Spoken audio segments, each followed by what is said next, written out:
دنوں کو یا کچھ مہینوں کو اللہ تبارک و تعالی نے کچھ خصوصی امتیازات عطا فرمایا. تو قرآن کریم میں فرمایا کہ ہم نے جب اللہ تعالیٰ نے آسمان و زمین پیدا کیے تو 12 مہینے پیدا فرمائے اور ان میں سے 4 مہینوں کو حرمت والا مہینہ قرار دیا. منہا اربعۃ حرم، 12 مہینوں میں سے 4 مہینے حرمت والے ہیں. ان میں سے 3 مہینے تو متواتر آتے ہیں، ذی قعدہ، ذوالحجہ اور محرم، اور 1 مہینہ رجب کا ہے. یہ 4 مہینے ایسے ہیں کہ غالباً حضرت ابراہیم علیہ السلام کے وقت سے ان کو اشہر حرم کہا جاتا تھا، حرمت والے مہینے کہا جاتا تھا. اور اس کا اثر یہ تھا کہ اہل عرب جاہلیت میں بھی آپس میں جنگوں میں مشغول رہتے تھے. جاہلیت میں قبائلی جنگیں بہت زیادہ ہوا کرتی تھیں. ہر قبیلہ دوسرے قبیلے سے برسر پیکار رہتا تھا.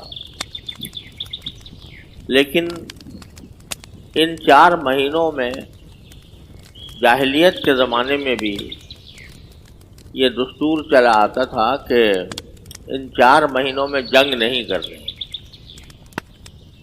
اس میں جنگ کرنے کو وہ بھی حرام سمجھتے تھے، ناجائز سمجھتے تھے. اسی لیے ناجائز سمجھتے تھے کہ ان کو حرمت والے مہینے کہا جاتا تھا کہ اس میں کسی بھی شخص کے اوپر تلوار اٹھانا جائز نہیں تھا، حرام تھا. جب نبی کریم سرورت عالم صلی اللہ علیہ وسلم مکہ مکرمہ سے ہجرت کر کے مدینہ منورہ تشریف لائے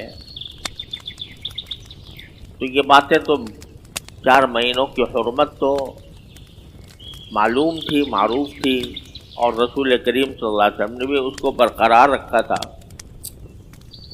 لیکن جب مدینہ منورہ آپ تشریف لائے تو وہاں دیکھا کہ یہودی لوگ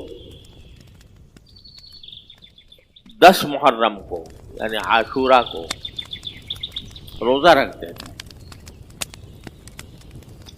عاشورہ کے دن یعنی 10 محرم کو یہودی روزہ رکھتے تھے.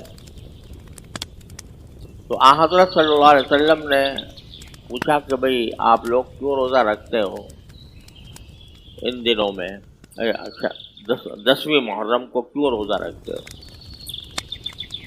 تو انہوں نے جواب میں کہا کہ یہ وہ دن ہے جس میں حضرت اللہ تبارک و تعالی نے حضرت موسیٰ علیہ السلام کو فرعون سے نجات دی تھی.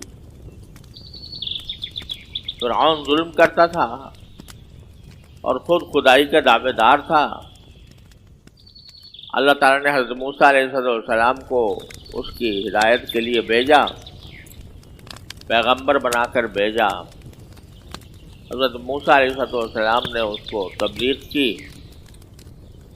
اس نے تبلیغ کے بدلے میں بجائے اس کے کہ کوئی ہدایت کا راستہ اختیار کرتا، حضرت موسیٰ علیہ السلام کو اذیتوں کا نشانہ بنایا. اور نہ صرف حضرت موسیٰ علیہ السلام کو بلکہ ان کی پوری قوم بنو اسرائیل کو، جس کا تفصیل سے قرآن کریم میں ذکر آیا ہے. بعد میں اللہ تبارک و تعالیٰ نے حضرت موسیٰ علیہ السلام کو حکم دیا کہ آپ بنی اسرائیل کو لے کر مصر سے روانہ ہو جائیں فلسطین کی طرف. تو فرعون کو جب پتہ چلا تو وہ بھی اپنا پورا لشکر لے کر حضرت موسیٰ علیہ السلام کے پیچھے روانہ ہو گیا حضرت موسیٰ علیہ السلام پر حملہ کرنے کے لیے اور ان کو آگے جانے سے روکنے کے لیے.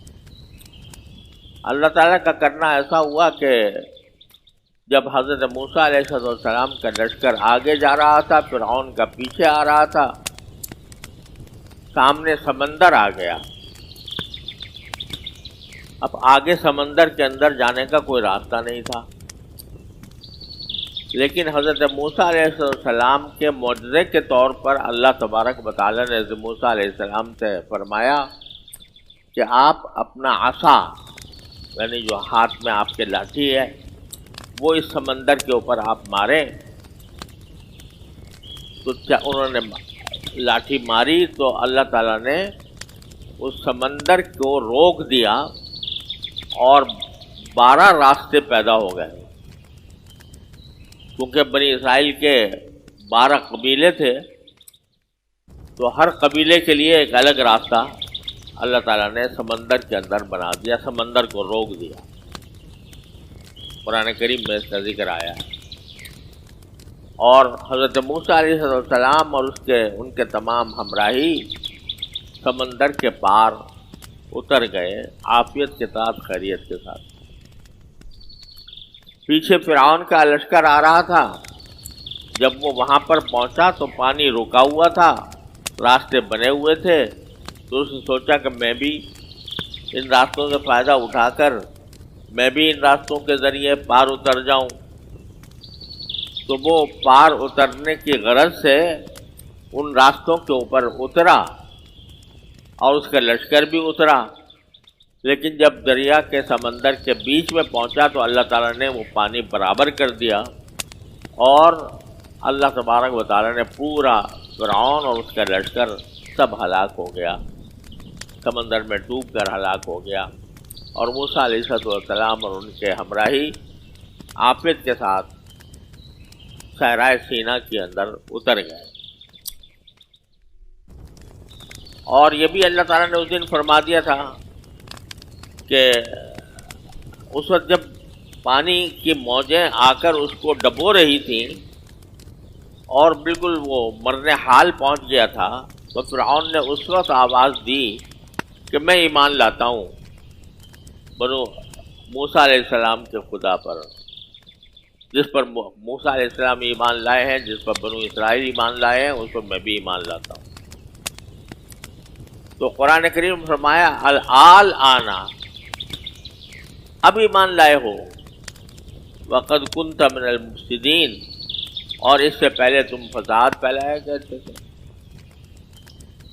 یہ اللہ تعالیٰ کا قانون ہے کہ اللہ تعالیٰ توبہ کا دروازہ تو ہر وقت کھلا رکھتے ہیں، کھلا ہوا ہے ہر انسان کے لیے، چاہے وہ کافر ہو، مشرک ہو، بت پرست ہو، فاسق فاجر ہو، توبہ کا دروازہ ہر وقت اللہ تعالیٰ نے کھول رکھا ہے کہ جس وقت بھی انسان توبہ کر لے گا اپنے کفر سے، اپنے فسق سے، تو اللہ تعالیٰ اس کو معاف فرما دے گا۔ لیکن جب موت سامنے آ گئی ہو، موت آنکھوں کے سامنے ہو، اللہ تعالیٰ کا عذاب سامنے آ کھڑا ہو، اس کے بعد ایمان معتبر نہیں ہوتا۔ تو جب وہ ایمان لایا بھی تو قرآن نے کہا کہ اب ایمان لائے ہو، جبکہ اس سے پہلے تم فساد مچا رہے تھے۔ البتہ یہ فرما دیا کہ فَالْيَوْمَ نُنَجِّيكَ بِبَدَنِكَ لِتَكُونَ لِمَنْ خَلْفَكَ آیَةً، آج ہم تمہیں تو خیر نہیں بچائیں گے، لیکن تمہارے جسم کو ہم سالم رکھیں گے تاکہ تمہارا جسم تمہارے پیچھے آنے والوں کے لیے ایک عبرت کا نشان بن جائے۔ چنانچہ یہ بھی معجزہ ہے حضرت موسیٰ علیہ السلام کا اور اللہ تعالیٰ کی قدرت کا ایک کرشمہ ہے کہ فرعون اگرچہ غرق ہو گیا لیکن اس کی لاش سلامت باقی رکھی گئی، اور آج بھی وہ قاہرہ کے میوزیم میں موجود ہے، جو چاہے جا کے دیکھ سکتا ہے۔ تو قرآن کریم نے فرمایا تھا کہ میں تمہارے بدن کو سلامت رکھوں گا تاکہ آنے والے لوگوں کے لیے تمہیں عبرت بنا دیا جائے۔ قاہرہ کے عجائب خانے میں آج بھی محفوظ ہے، میں نے اپنی آنکھوں سے دیکھی ہے۔